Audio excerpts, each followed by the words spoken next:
அந்தந்த ஜூரிஸ்டிக்ஷன் கோர்ட்டில் தான் வந்து நம்ம ஃபைல் பண்ண முடியும். அந்த ஜூரிஸ்டிக்ஷனில் நீங்கள் பண்ணிக்கிட்டு அதிலிருந்து கொஞ்சம் நீங்கள் நிம்மதி பெருமூச்சு விடலாம். பொதுவாகவே நாங்கள்லாம் வந்து இன்சால்வன்சி சம்மந்தமாக வந்தாங்கன்னா எப்படிலாம் ப்ராப்ளம் சால்வ் பண்ணலான்னு நான் சொல்லிக் கொடுக்குமே தவிர உங்களை அதுக்கு என்கரேஜ் பண்ணுறதில்ல. அது எங்களோட எத்திக்ஸ். பெரும்பாலும் இதை வந்து நீங்கள் சம்பாரித்து கட்டுறதுக்கு உண்டான வேலையை பாருங்கள். ஏன்னா கிட்டத்தட்ட 7 வருஷத்துக்கு வந்து ஒரு பிணம் மாதிரி தான்னு நான் அந்த இடத்துல சொல்லுவேன். இது என்னுடைய கருத்துப்படி ஒரு இன்சால்வன்சி பெட்டிஷன் ஃபைல் பண்ணால் ஒரு 7 வருஷத்துக்கு நீங்கள் சம்பாதிக்கிற தொகை வந்து நீங்கள் கடங்காரங்களுக்கு தான் போகணும். உங்கள் சாப்பாட்டு, உங்களுடைய தங்கும் வசதியை தவிர எக்ஸ்ட்ரா நீங்கள் எதுவும் பண்ண முடியாது. நீங்கள் லோன் வாங்க முடியாது, வெளிநாட்டுக்கு போக முடியாது, பேங்க்கில் டெபாசிட் பண்ண முடியாது, ஒரு புது அக்கௌண்ட் ஓப்பன் பண்ண முடியாது, புதுசாக வீடு வாங்க முடியாது, எதுவுமே செய்ய முடியாது.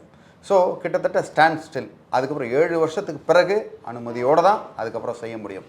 அதனால் தனிநபர் கண்டிப்பாக ஒரு இன்சால்வன்சி பெட்டிஷன் ஃபைல் பண்ணலாம். மேலும் உங்களுக்கு வேறு ஏதாவது இது சம்பந்தமான தகவல்கள் இல்லை வேறு ஏதாவது வேணுன்னா கமெண்ட் பண்ணுங்கள். கமெண்ட் பண்ணிவிட்டு நீங்கள் கேட்கலாம். தாராளமாக உங்களை ஹெல்ப் பண்ணுறதுக்கு தயாராக இருக்கிறேன்.